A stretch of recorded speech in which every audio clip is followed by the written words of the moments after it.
Idhayathulla sir, எப்படி இருக்கிறது? கூட்டணியில் தொடர இயலாதுன்னு சிபி திரு வீரமணியன் ரொம்ப கிளியர் கட்டாக சொல்லிட்டார். அவர் ஆனால் அவருக்கு ஒரு காரணம் சொல்கிறார், அந்த சூழல் இது இல்லைங்கிறார். என்ன சூழல்? அது மட்டும் அவர் சொல்லலை, நாங்கள் தான் அனுப்பி வச்சோம் இங்கேருந்து அப்படின்னு சொல்கிறதும் ஏற்க முடியாது, ஏற்றுக்கொள்ள முடியாதுங்கிறாரு. அதே மாதிரி இந்த முடிவு எங்கள் செயற்குழு எடுத்திருக்கு. நான் ஒவ்வொரு கட்சிக்கும் ஒரு குழு இருக்கு, ஒரு கட்சிக்கும் தனிப்பட்ட ஒரு ஆன்மா இருக்கு. அதனால இதுதான் எல்லா கட்சிகளும், திமுகவுடன் இணைந்திருந்த எல்லா கட்சிகளும், கூட்டணி கட்சிகளும், தேர்தலுக்காக கூட்டணியில் இணைந்த கட்சிகள் தேர்தலுக்கு பிறகு அவர்கள் ஒரு முடிவு எடுக்கிறார்கள். இதில் துரோகம் என்பதோ, கயமை என்பதோ, முதுகில் குத்தியது என்பதோ என்ற வார்த்தைகளெல்லாம் பொதுவாக மக்கள் ரசிக்கலை.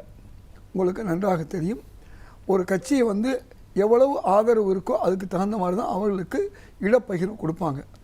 தமிழ்நாட்டில் முன்னாள் முதல்வர் ஸ்டாலின் தலைமையில் கூட்டணி இயங்கியது, காங்கிரஸ் உட்பட எல்லாரும் இயங்கினோம். எதை வைத்து கொடுத்தாங்க? அதே மாதிரி வேல்முருகனுக்கு அவங்களால சீட்டு கொடுக்க முடியல, வன்னியரசு கொடுக்க முடியல. ஏன் காங்கிரஸுக்கு 3 சீட்டை கூட கொடுத்தாங்க, கம்யூனிஸ்ட் கட்சிகளுக்கு ஒன்று குறைச்சாங்க. ஐயமல் இதெல்லாம் ஒரு கூட்டணி கட்சி பகிர்ந்து கொடுப்பது. அதில் பாதிக்கப்பட்ட மனதால் பாதிக்கப்பட்டிருக்கலாம், அது வேற விஷயம். ஆனால் கூட்டணியில் ஒன்றாக இருக்கணுமேனு இருந்தோம், சரிதானா? அதே மாதிரி தேமுதிகவுக்கு கொடுத்த அளவு எங்களுக்கு கொடுக்கலன்னு விசிக்க கூட நினைக்கலாம். இவையெல்லாம் அந்த கூட்டணியில் இருந்து ஒன்றாக இருந்தோம். அப்புறம் சூழ்நிலை, இந்த சூழல் நீங்கள் கேட்டீங்க இல்லையா, சூழ்நிலை திமுக ஒரு 110 இடங்கள் எடுத்திருந்தால் இந்த சூழல் வேற இருக்கும். அப்படி இல்லை. அப்போ தமிழ்நாட்டு மக்களுடைய தீர்ப்பு என்பது தாவேக ஆட்சிக்கு வர வேண்டும் என்று அதிகமான இடங்களில் அவர்கள் வெற்றி பெற வைத்திருக்கிறார்கள். இப்படிப்பட்ட ஒரு சூழல் என்ன கேள்வினா சார், இடதுசாரி இயக்கங்கள் நாங்கள் வெளியிலிருந்து ஆதரவு கொடுக்குறோம் அப்படின்னு ஒரு நிலைப்பாடு எடுத்திருக்காங்க. இப்போ ஏதாவது கொள்கை சார்ந்திருக்கக்கூடிய அல்லது மாநில நலன் சார்ந்திருக்கக்கூடிய பிரச்சனைகளில் நாங்கள் திமுக எடுக்கக்கூடிய போராட்டங்களுக்கு நாங்கள் துணை நிற்கிறோம் என்று சொல்ல, ஆனால் களச்சூழல் அப்படி இல்லை, நாங்கள் திமுக கூட்டணியில் இல்லைன்னு சொல்வதையும் ஏற்கனவே சொன்னதையும் எப்படி ஒப்பிட்டு பார்க்கறது? அவர் தெளிவாக சொல்லியிருக்காங்க இல்லையா, கூட்டணி தேர்தல் நேரத்தில் கூட்டணி, ஏதாவது போராட்டம்னா நாங்கள் இணைந்து போராடுவோம். அது நாளைக்கு கூட போராடலாம். இந்தி எதிர்ப்புன்னு வந்தால் எல்லாரும் தான் போராட போகிறோம். தொழிற்சங்க பிரச்சனைலாம் திமுக என்ன ஒதுங்கிற போது எல்லாம் ஒன்றா தான் போராடுவாங்க, அல்லது தனித்தனியாக போராடினாலும் அந்த கொள்கைக்காக, அந்த பிரச்சனைக்காக போராடுவாங்க. இதுதான் சார் ஜனநாயக சக்தின்னு தாவேக்காவையும் குறிப்பிடுறாரு. திமுக அதிமுக எப்படி ஜனநாயக சக்திகளோ அதே போல் தாவேக்காவும் ஒரு ஜனநாயக சக்தின்னு குறிப்பிடுறாரு. அப்போ திமுகவிலிருந்து ஏன் பிரிஞ்சு வந்தீங்க அப்படிங்கிறதுக்கான காரணம் வேணுமல்ல? நான் கேட்குறது, ஜனநாயக சக்தியாக இருக்கிறதுனால தான் தாவேக்காவுக்கு மக்கள் ஆதரவு கொடுத்துருக்காங்க. மக்கள் சித்தம் போக்கு சிவம் போக்கும்பாங்க, மக்கள் போக்கு தான் கட்சிகளுடைய போக்கு. சார், இங்கே கேள்வியே தாவேக்கா பற்றியானது இல்லை. கேள்வி திமுகவிலேருந்து ஏன் விலகி வந்திருக்காங்க, இன்னைக்கு ஏன் தாவேக்கா ஆதரவு கொடுத்துருக்காங்க? இப்போ ரெண்டுமே ஜனநாயக சக்தினா நீங்கள் அங்கேயே ஸ்டிக்கான் பண்ணியிருக்கலாமேங்கிறத கேள்வி. நேற்றுன்னு ஒன்று இருக்குது, இன்றுன்னு ஒன்று இருக்குது, நாளைன்னு ஒன்று இருக்குது. நேற்றில் இல்லாதது இன்று என்ன இருக்குது? அதுதான் சொல்ல வரேன். நேற்று என்பது வேறு, இன்று என்பது வேறு. நேற்று ஒன்றாக இருந்தோம், இன்னைக்கு வேறு கூட்டணியில் அங்கே இருக்கிறோம், இவ்வளவுதான். இது நாங்கள் ஒன்றும் அடிமை இல்லை. நான் எங்களை ஒன்றும் நீங்கள் முதுகில் சும்மா சுமக்கலை. 100% யாருக்கு, எந்த கட்சிக்கு யாரும் அடிமை கிடையாது. அந்தந்த கட்சிகளுக்கான ஒரு ஆன்மா இருக்குது, நீங்கள் குறிப்பிட்டது போல் யாரும் மாற்றம் இல்லை. ஆனால் இங்கேருந்து நாங்கள் இங்கே வந்திருக்கோங்கிறதுக்கான ஏதோ ஒரு ரீசன் வேணும் இல்லையா? இந்த ரீசனை அவர் தெளிவாக சொல்லியிருக்காரு. சூழல் இந்த காரணத்துக்காக வேண்டி திமுகவோட 59 இடங்களோடு சேர்ந்து நாங்கள் சேர்ந்தோம்னா தமிழ்நாட்டில் ஆட்சி அமைக்க முடியாது. மக்கள் தீர்ப்பு தாவேக்காவுக்கு கொடுத்துருக்காங்க. மக்கள் தீர்ப்பு தாவேக்காவுக்கு கொடுத்துருக்காங்க, நாங்கள் தாவேக்காவை ஆதரிக்கிறோம், நாங்கள் வெளியிலேருந்து ஆதரிக்கிறோம்னு இன்றைக்கி சொல்கிறாங்க. நாளைக்கு அந்த நிலையில் கூட மாறலாம். அப்புறம் ஏன் அவங்க நேற்று அப்படி சொன்னாங்க, வெளியிலேருந்து ஆதரவு, இப்போ எப்படி நாங்கள் அப்படிலாம் நம்ம கேட்க முடியாது. ஒரு கட்சி எடுக்கக்கூடிய முடிவு, இந்தியன் யூனியன் முஸ்லீமுக்கு உங்களுக்கு தெரியும் நீண்ட நெடுங்காலமாக திமுகவோட தொடருது. காகிதம் இல்லத்து இருந்தார், அப்துல் சமத் இருந்தார், லத்தீப், இவர்கள்லாம் ஒரு அமைச்சருக்கு மேலே உள்ள அந்த சூழல் அவங்களுக்கு கூட எதுவுமே கிடைக்கல. இன்னைக்கு அந்த கட்சியில் ஒருத்தருக்கு கிடைச்சிருக்கு. நம்பர் 1. நான் என்ன சொல்ல வரேன், பிசிகாவும் அவர்களுக்கு ஒரு கிடைச்சிருக்கு. அது மட்டும் இல்லாமல் தமிழக மக்களுடைய தீர்ப்பை மதித்து எடுத்திருக்காங்க. அதிமுகவும் திமுகவும் கூட்டணி சேர்வதை தடுத்திருக்காங்க. 3வது பாஜக மறைமுகமாக எது பிரதானம்? எது பிரதானம்? புரியல இல்லை, இப்போ நீங்கள் சொன்னீங்க, வரிசையாக லிஸ்ட் அவுட் பண்ணீங்க பாயிண்ட். திமுகவும் அதிமுகவும் சேர்வதை தடுத்திருக்கிறார்கள், மக்கள் தீர்ப்பை அவங்க மதிச்சிருக்கிறாங்க அப்படின்னு. ஸோ இந்த லிஸ்ட் அவுட்டில் எது பிரதானமாக இருக்குது? இல்லை, நகர்றதுக்கான பிரதான காரணம் எது? காரணம் காரியம் 2 இருக்குது. இதுக்கெல்லாம் காலம்தான் பதில் சொல்லணும். காலம் தான் நான் சூழல் சொல்லுது. கால மாற்றத்துக்கு காரணம் ஒன்று இருக்கும். அந்த காரணம் வந்து காரியங்களை ஆற்றும். இது உலகத்துடைய சித்தாந்தம். அப்போ ஒன்று இந்த ஒரு வகையில் தான் நடக்கும். நான் புரிஞ்சுக்கிறேன். இந்த காரியம் நடந்திருக்கு, காரணம் என்னவா இருக்குன்னு தான் கேட்குறேன். அந்த காரணத்தை இவ்வளோ நேரம் அதை மீண்டும் அதே தான் இவ்வளவு நேரம் சொன்னது அதான் காரணம். திமுக ஒரு தனி கட்சி, கம்யூனிஸ்ட் ஒரு தனி கட்சி. கம்யூனிஸ்ட் கட்சிகள் வந்து அவங்க ஒரு முடிவு எடுக்கிறாங்க. நாங்கள் அதுதான் நான் அடிமை இல்லைன்னேன். அவங்களாம் முதுகில் நாங்கள் சுமக்கிறோம்னு சொல்ல முடியாது. ஏன்னா எல்லாரையும் முதுகில் சுமக்க முடியாது. சுமந்து அவங்க அடிமைன்னு அர்த்தம். யார் சுமக்கிறவங்க அடிமைன்னு அர்த்தம். அதே மாதிரி வந்து முதுகில் குத்தணும்னு சொன்னால் அதுவும் தவறான வார்த்தை. அப்படி பார்த்தா அரசியல் கட்சிகள் பல நேரங்களில் பல இடத்துக்கு போயிருக்கு. உங்களுக்கு நான் ஒரு லிஸ்ட்டு போடுறேன். 1980 காங்கிரஸும் திமுகவும் கூட்டணியில் இருந்தாங்க, சரிசம பங்குதாரர்களாக இருந்தாங்க. அதன் பிறகு அவங்க என்ன பண்ணிட்டாங்க, எங்களை விட்டுட்டாங்க. அதனால் நாங்கள் முதுகில் குத்துறேன்னு சொல்ல. அதே 84 நாங்கள் அதிமுகலேருந்து திமுகவை ஒன்றும் இல்லாமல் ஆக்கணும்னு வச்சுங்களேன். இப்படி பல காலங்கள் உங்களுக்கு 1998-99 காங்கிரஸோடு சேர்ந்து கூட்டணியில் நின்றாங்க. வாஜ்பாய்க்கு ஆதரவு அளிக்கணும்னு சொல்லி அதுக்கு முன்னே பண்டாரம், பரதேசி, காவி, பாவின்லாம் சொன்னாங்க. அவங்களோட சேர்ந்தாங்க. நாங்கள் முதுகில் குத்துனீங்க துரோகம்லாம் நாங்கள் சொல்லலை. அதே மாதிரி வந்து 2003 பாஜகவுக்கு எதிராக அது தோற்று போயிடும், காங்கிரஸ் தான் ஜெயிக்க போகுதுன்னு நினச்சிட்டு காங்கிரஸோட சேர்ந்தாங்க. பாஜக இன்னைக்காவது நீ முதல்ல துணிய துரோகம்னு சொல்லலை. அதே மாதிரி காங்கிரஸ் வந்து காங்கிரஸோடு இருந்தாங்க. 2014 அவங்க என்ன நடந்தாங்க, திடீர்னு இல்லை காங்கிரஸை நாங்கள் சேர்க்கலை, நாங்கள் தனியாக போகிறோம்னு காங்கிரஸை முதுகில் குத்துறாங்க. ஆனால் நாங்கள் முதுகில் குத்தணும்னு சொல்ல, துரோகம்னு சொல்லலை. இப்படி மக்கள் நல கூட்டணி இன்னைக்கு சொல்லிக்க கம்யூனிஸ்ட், தேமுதிக, மதிமுக எல்லா கட்சிகளும் திமுகவுக்கு எதிராக இருந்தது. திமுக ஆட்சி வராமல் தடுத்தாங்க. நாங்கள் முட்டு கொடுத்தோம். திமுகவை எப்படியாவது ஆட்சி கொண்டு வரணும்னு சொல்லி 0.6% மட்டும் நாங்கள் எடுத்திருந்தா அன்னைக்கு திமுக ஆட்சி வந்திருக்கும். அப்போ இந்த 6-7 கட்சிகள் எதிராக இருந்தாங்களே அவங்கெல்லாம் துரோகம் பண்ணாங்க. அவங்க கட்சி ஒன்று சேர்ந்து அவங்க ஒரு முடிவு எடுக்கிறாங்க. அன்றைக்கி கம்யூனிஸ்ட் கட்சிகளும் பிசிகாவும் தேமுதிகவும் ஒரு முடிவு எடுத்தது. அதனால் இந்த துரோகம், முதுகில் குத்துறு இதையெல்லாம் தேவையில்லை. நீங்கள் ஒரு 2 விஷயம் சித்தாந்தத்தை பற்றி நீங்கள் குறிப்பிட்டீங்க, காரணம் காரியம் அப்படின்னு சொல்லியிருந்தீங்க. நான் என்ன கேட்குறேன்னா, காங்கிரஸ் விலகிச் செல்வதற்கு ஒரு காரணம் சொல்லப்பட்டது. திமுகவும் அதிமுகவும் சேர்ந்து ஆட்சி அமைப்பதற்கான முன்னெடுப்புகள் நடக்குது, அது எங்களுக்கு ஒவ்வாமை இருக்குது, அது நாங்கள் ஏற்றுக்கொள்ளலை, மக்கள் கொடுத்துருக்க மேண்டேட் படி நம்ம வந்து முன்னோக்கி நகரணும் அப்படின்னு ஏற்கனவே தாவேக்கு ஒரு ஆதரவு நிலைப்பாடு காங்கிரஸில் இருந்ததும் அதற்கு பிறகாக நீங்கள் சென்றதும். நான் அமைச்சரவை அவங்க பேசுகிறாங்க, அந்த கணக்குக்குள்ளேயே நான் வரல, ஆதரவு கொடுத்துருக்கீங்க. அப்போ அது ஒரு காரணமாக இருந்தது. அது போன்ற ஒரு காரணம், பிரதானமான காரணம் இருக்குது அப்படிங்கிற கட்சியுடைய விருப்பங்கள், அவங்களுடைய டிஸ்கிரிஷனரி எல்லாம் இருக்குது. ஆனால் ஒரு காரணம் இந்த பக்கம் மூவ் பண்ணுறதுக்கான ஒரு காரணம் வேணும் இல்லை. இப்போ காங்கிரஸ் சென்றது போல அப்படி ஒரு காரணம் சொல்ல முடியுமா? சொல்லியிருக்காரு இல்லையா, என்னமோ கம்யூனிஸ்ட் கட்சி ஒரு இண்டிவிஜுவல் கட்சி இல்லாமல் நாங்கள் தான் சொல்லி அனுப்பிச்சோம் அப்படின்னு சொன்னது தப்புன்னு திரு பே. சண்முகம் சொன்னார். இவரும் சொல்லியிருக்காரு. இந்த பாருங்க, நான் படிச்சவனா காமிக்கிறேன், எங்கள்கிட்ட இருக்கு இல்லையா. அதாவது திரு வீரபாண்டியன் அவர்கள் சொல்லியிருக்காரு, தனக்கென அமைப்பு நிலைகளை கொண்டது, அரசியல் முடிவெடுக்கிறது. முன்னாள் முதல்வர் ஸ்டாலின் ஏன் அப்படி சொன்னார்னு எனக்கு தெரியல அப்படின்னு சொல்லியிருக்காரு. அதனால ஒவ்வொரு கட்சிக்கும் முடிவு எடுக்கிறதுக்கு உண்டு. இதில் நீங்கள் காரணத்தை ஆராய வேண்டியதில்லை. அவங்களுடைய பொதுக்குழு 4 பேரை கூப்பிட்டு பேசுவாங்க, செய்வாங்க. இப்போ நாங்கள் வந்து தொடர்ந்து 2014 மட்டும்தான் நாங்கள் இல்லை, 20 வருஷமாக தொடர்ந்து தான் இருந்தோம். 96 அவர்களுக்கு நாங்கள் வந்து ஆட்சி மைனாரிட்டி ஆட்சின்னு கூட ஜெயலலிதா அவர் சொன்னாங்க. ஆமாம், அதனால நாங்கள் முதல்ல தூக்கி சுமந்தோன்னு சொல்லலாமா? யாரை? திமுக நாங்கள் சொல்லலை. அந்த விஷயத்தை நாங்களும் சொல்லலை, அன்னைக்கு உள்ள பாமகவும் சொல்லலை. இந்த முதுகில் குத்துறது, துரோகம், சுமந்தது என்பதெல்லாம் இன்னைக்கு அவங்களுக்கு கொடூரமான முகத்தை நம்ம பார்க்கணும். அப்படி இருக்கக்கூடாது. ஆனால் முன்னாள் முதல்வர் ஸ்டாலின் அவர்கள் தெளிவாக இருக்காரு. 6 மாதம் டைம் கொடுப்போம்னு சொன்னார்.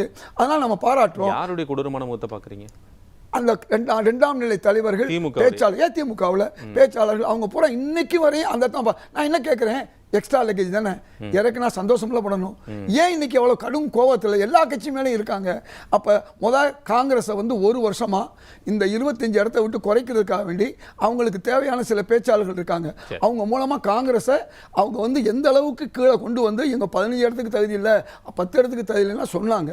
பிறகு என்னாச்சு, நாங்கள் ஆட்சி அதிகாரம் கேட்டோம், அதுக்கு பிறகு கூடுதல் இடம் கேட்டோம். அப்போ எங்களை வந்து வசை பண்ண சொன்னேன். ஒவ்வொரு தொலைக்காட்சியிலையும் சொன்னேன், தயவு செய்து இப்படி செய்யாதீங்க, திமுகவுக்கு ஆதரவாக இருக்கிறதா நினச்சிட்டு காங்கிரஸை நீங்கள் பலகீனப்படுத்துவது கூட்டணியை பலகீனப்படுத்தும், 2 கட்சிக்குமே அந்த பிரச்சனை வரும். அப்போ நான் 2014 எடுத்து சொன்னேன். எதுக்கு சொல்ல வரேன்னா, நான் சொல்றது வெற்றி தோல்வி சகஜம். நாளைக்கு திமுக ஆட்சி கூட்டணி மாறுவதும் பாருங்க, நாளைக்கு திமுக ஆட்சிக்கு வரலாம், அண்ணா திமுக ஆட்சிக்கு வரலாம், அது வேற விஷயம். அது மக்கள் முடிவு. இன்னைக்கு மக்கள் தாவேக்காக முடிவு செஞ்சாங்க. நீங்க நினைச்சீங்களா? நான் நினைச்சேன். பெரும்பாலான ஊடகங்கள் 12 ஊடகங்கள்ல 11 ஊடகங்களே நினைக்கல. அவங்களுடைய கருத்து கணிப்பு அப்படி இருக்கும் பொழுது இன்றைய என்னையை பொறுத்தவரை இன்றைக்கு திமுகவை நாங்கள் கூப்பிட்டோம். இந்தியா கூட்டணிக்கு வராது அவங்க விருப்பம். தாவேக்காவை அடுத்த கூட்டத்துக்கு நாங்கள் கூப்பிடுவோம். ஏன்னா இந்த கூட்டத்தில் பேசி தான் கூப்பிட முடியும். அதனால இது டெல்லியில் போய் என்ன செஞ்சாங்க, தமிழ்நாட்டில் ஒரே விஷயம், தமிழ்நாட்டில் உள்ள மாதிரி இந்த போஸ்டர், தவறான போஸ்டர் கலாச்சாரத்தை அங்கே போய் வச்சாங்க. சிண்டு முடிகிறது வேலை, நார்வேர் வேலையை சொல்லுவாங்க. ஆனால் அது எடுபடலை. எல்லா கட்சிகளும் ஒன்று சேர்ந்து கலந்துக்கிட்டாங்க. நல்லா இருக்கு. நாளைக்கு திமுக வரலாம். பிஜேபியை எதிர்க்கணும்னு ஒரு நிலைமை வந்தால், பிஜேபி எதிர்க்கிற கட்சிகள் கம்யூனிஸ்ட், அதே மாதிரி பிசிகே, IUML, காங்கிரஸ், இவங்கெல்லாம் ஒன்றா இருக்கும்போது நீங்கள் தனியாக இருந்தால் அது பிஜேபி எதிர்ப்பை நீங்கள் கூர்மைப்படுத்த முடியாது. வாங்கன்னு நாங்கள் இன்னைக்கும் கூப்பிடுறோம். அது அவங்க விருப்பம். திமுக தலைமையில் ஒரு தனி அணை அமைக்க போறதா சொல்லியிருக்காங்க. நல்ல விஷயம். பேசும் இதயத்துல சார், நம்ம வந்து ஒரே வரி சொன்ன விஷயத்துக்கு ரொம்ப சுருக்கமா, நாங்கள் தான் வெற்றி பெற வைத்தோம்னா 2011 ஏன் மொத்தம் அவங்க தோல்வி அடைஞ்சாங்க, 2001 ஏன் தோல்வி அடைஞ்சாங்க, அதே மாதிரி 1990. நான் என்ன கேட்குறேன், நாங்கள் தனியாக நின்றாலே 6 இடத்துல கன்னியாகுமரியில் நாங்கள் ஜெயிக்க முடியும். மயிலாடுதுறை 2 முறை தனியாக நின்று ஜெயிச்சோம். திமுக இங்கே வந்ததே கிடையாது. 2 விட நாங்கள் ஜெயிச்சிருக்கோம். அதை என்ன சொல்ல வர்றேன், நாங்கள் தனியாக நின்று 27 இடங்கள், 77 89 26 இடங்கள் நாங்கள் எடுத்தோங்க. இன்று அதை தான் நான் சொல்ல வர்றேன். நாங்கள் ஒன்றுமில்லை சார், வெறும் 5000 ஓட்டுக்கு கீழே, 3000 ஓட்டுக்கு கீழே 19 இடங்களில் திமுக ஜெயிச்சிருக்கு. காங்கிரஸ் 10% வச்சுங்க, பார்லிமெண்ட் லெவலில் நாங்கள் 10% எடுக்கிறோம். அப்போ 20000 ஓட்டு, 5% வைங்க சார் மினிமம். 2 லட்சம் ஓட்டில் 5% எவ்வளோ சார்? 10000 ஓட்டு. 10000 ஓட்டில் கிட்டத்தட்ட 35-40 தொகுதியில் அவங்களை ஜெயிக்க வச்சிருக்கோம் சார் எங்கள் ஓட்டில். அப்போ நாங்கள் ஜெயிக்க வச்சோங்கிறது இந்த ஆணவமும் அகங்காரமும் எங்களுடைய கான்ட்ரிபியூஷன் இல்லாமல் நீங்கள் எப்படி ஜெயிக்கிறீங்கிற கேள்வி. ஒரே நிமிஷம், அதாவது 2வது கருத்தை நான் சொல்லிடுறேன். அதாவது வல்லம் பஷீர் அவர்கள் சொன்ன விஷயங்களில் நாம் அதே மாதிரி தம்பி ரஜினி சொன்னது, அங்கே ஒரு MP சீட்டு, இங்கே ஒரு MP சீட்டு. நல்லா புரிஞ்சுக்குங்க, ஒரு MP சீட்டுக்கு 33 இடம் 34 இடம் வேணும். நாங்கள் 3 முறை எங்களுடைய 18 சீட்டு 17 சீட்டு கடைசியாக கொடுத்தோம். 53 சீட் நாங்கள் கொடுத்தோம். எதுக்கு? அவங்க 3 தடவை ராஜ்யசபா, அவங்க ஒன்று ஆகிறதுக்கு, 4வது இடம் ஆகிறதுக்கு எங்களுக்கு ஒரு சீட்டு கொடுத்தாங்க. நான் இல்லைங்களே. அப்போ நாங்கள் தான் அவங்களுக்கு கூடுதலாக கொடுத்துருக்கோம். தாவேக்காவை பாருங்கள், எங்கள் 5 சீட்டுக்காக வேண்டி எங்களுக்கு கொடுத்தாங்க. கொடுத்ததெல்லாம் கொடுத்தான். யாருக்காக கொடுத்தான்? யார் கொடுத்தாங்கிறது தான் முக்கியம். அப்போ கொடுத்தது அழுக்கறுப்பான், சுற்றமும் சூழவும் கெடு வள்ளுவர் சொல்லிருக்காரு. யாரோ கொடுக்குறாங்க, உங்களுக்கே அந்த பொறாமை தீ வருது. அதாவது 2வதுங்க, தோல்விக்கு காரணம் இங்கே கூட சொன்னாங்க, திமுக தோல்விக்கு திமுக தான் காரணம்ங்கிறது சொல்லப்பட்டது. மூர்த்தி சொன்னார், அதே அமைச்சர் மூர்த்தி, திமுகவால் தான் நாம், முன்னாள் அமைச்சர் மூர்த்தி சொன்னார் திமுகவால் தான் திமுக வீழ்ந்ததுன்னு. அதே தான் திமுகவுடைய முக்கியமான தலைவரும் சொன்னார். அதாவது நம்ம குடும்பமே நமக்கு ஓட்டு போடலைன்றாரு சார். இதுதான் உண்மை. இல்லைன்னா முன்னாள் முதல்வர் ஸ்டாலின் அவர்கள் தோற்றிருப்பாரா சார்? சென்னையில் உங்களுக்கு தெரியுமா, சென்னை என்பது திமுகவுடைய கோட்டை. அந்த திமுகவுடைய ஓட்டை விழுந்து விடக்கூடாதுன்னு நான் நேரில் போய் மிஸ்டர் நேரு அமைச்சராக இருக்கும்போது எடுத்து சொல்கிறேன், சார் இந்த சொத்து வரி 100% ஏற்றிட்டோம், 50 100 ஆக்கிட்டோம். ஆனால் 100 200 ஆக்கிட்டாங்க அதிகாரிகள். 200 கமர்ஷியல், அதை 300 400 ஆக்கிட்டாங்க. ஒரு 25 விழுக்காடு குறைங்கன்னு போய் எடுத்து சொன்னேன். நான் 7-8 விஷயங்களுக்காக போராடினேன். இப்போ இந்த அப்போ சொன்னப்போ அவர் சொன்னார், இல்லை நாங்கள் ஒன்றும் செய்ய முடியாதுன்னு சொன்னார். ஏற்கனவே 2018-19 அதிமுக இதே இவர்களுக்கு குறைச்சிச்சு. யாருக்கு குறைச்சிச்சு? மேன்ஷன் அசோசியேஷன் 2 மடங்கு போட்டாங்க, குறைச்சாங்க. இதை நான் எவ்வளவோ எடுத்து சொன்னேன். 1 லட்சம் ஓட்டு ஒரு பார்லிமெண்ட்டில் நமக்கு போயிருக்கு. சட்டமன்றத்தில் சென்னையிலே நமக்கு இவ்வளோ பெரிய பிரச்சனை வரும். 37 வயசு வரை தான் தமிழ்நாட்டில் குரூப் 1 எக்ஸாம் எழுத முடியும். பாஜகவும் காங்கிரஸ் ஆளக்கூடிய மாநிலங்களில் 49 47 எழுதுறான். 5 வருஷமாக நான் போராடினேன் சார், கண்டுக்கல சார். சாதாரண விஷயம், இதுக்கு எந்த செலவும் கிடையாது. 2.5%, 7.5% எடப்பாடி கொடுத்துட்டாரு. 2.5% நீங்க கொடுத்தீங்கன்னா, அரசு உதவி வரும் பள்ளி கொடுத்தீங்கன்னா நல்லா இருக்குன்னு சொன்னேன் சார். எப்போ மந்திரியா இருந்த மாசு அவர்கள்ட்ட இருந்து எல்லாரும் நான் தொடர்ந்து சொல்லிட்டு வர்றேன். நினைக்கல. அப்படி பல விஷயங்கள்ல இந்த ஆட்சி நடக்கல. 2 வருஷம் நாம பொறுமையா இருந்து ஏன் தலைமையில தான் சிறைவாசிகள் 28 வருஷம் சிறைவாசிகள் போராட்டம் நடந்துச்சு. இதே மதிமுக மல்லை சத்யா வந்து கலந்துக்கிட்டாரு, வன்னியரசு வந்து கலந்துக்கிட்டாரு, அதே மாதிரி அனைத்து கட்சிகளும் வேல்முருகன் கலந்துக்கிட்டாரு. அந்த கூட்டத்தில் எவ்வளோ எடுத்து சொல்லி பிறகு நான் ஒரு அமைச்சரை நான் பாராட்டுவேன், மிஸ்டர் ரகுபதி. அப்புறம் அழைச்சாரு, இந்த லிஸ்ட்டு கொடுங்கன்றாரு. பாதி பேரை விடுதலை செஞ்சார். கடைசி நான் 4.25 வருஷமா இன்னும் நான் நேசிக்கக்கூடிய தலைவர் சார் ஸ்டாலின் அவர்கள். என்னன்னா 2016 தோல்வி பிறகு அவர் வீட்டில் சந்திக்கிறேன். இந்த பாருங்க, தோல்விக்கு காரணம் இந்த 0.6%க்கு நாம் இதை செஞ்சால் நல்லா இருக்குன்னு உங்களுக்கு தேர்தலுக்கு முன்னால் சொன்னேன். நம்ம தவறிட்டோம், இன்னைக்கு ஆமான்னு ஒத்துக்கிட்டாரு. நான் அடுத்த தேர்தலை சரி செய்யணும்னு சொன்னார். அதற்கு அடுத்த தேர்தலில் முயற்சி எடுத்தார். நான் எதுக்கு சொல்ல வரேன்னு சொன்னால், அந்த நேரம் 4.25 ஆண்டுகள் என்னால் வந்து நான் என்னைக்குமே சந்திக்கக்கூடிய என்னுடைய தோழர் மாதிரி இருக்க முதல்வர் சந்திக்க முடியல. அந்த மாதிரி அதிகாரிகள் என்ன பண்ணாங்க, இது போன்ற நல்ல விஷயங்களை சொல்ல முடியல. அந்த கடைசியாக 3 மாசத்துக்கு முன்னால எனக்கு நான் அப்ளிகேஷன் போடல, எதுவும் கேட்கல, என்னை அழைத்து காமராஜர் விருது கொடுத்தாரு. நான் இன்னைக்கு நன்றி உணர்வோடு இருக்கேன். ஆனால் அந்த கொடுத்த 5 லட்சம் ரூபாயை கூட நான் என்ன செஞ்சேன்னு சொன்னால் அரசுக்கே திருப்பி கொடுத்தேன். என்ன காரணம், அவருடைய காலை உணவு திட்டத்துக்காண்டி. எதுக்கு சொல்ல வர்றேன், தகைசால் விருது பெற்றவர் நல்ல கணுவை கூட நேற்று இவர் நம்முடைய திமுகவுடைய நிர்வாகி பேசுனது நான் வருத்தப்படுறேன். நீங்க கம்யூனிஸ்ட் கட்சியை தோற்கடிச்சீங்க, பாஜக வச்சு தோற்க, அதை கூட கவலைப்படல. ஆனா தகைசால் விருது கொடுத்ததுக்காக வேண்டி நீங்க அதை ஒரு பெரிய காரணமா சொல்லக்கூடாது. அது அரசு கொடுத்தது. இப்ப எனக்கு கொடுத்தது அரசு தான் கொடுத்துச்சு. அதனால இது திமுக கட்சி கொடுக்கல என்பதை இந்த நேரத்தில் சொல்லிக்கிறேன்.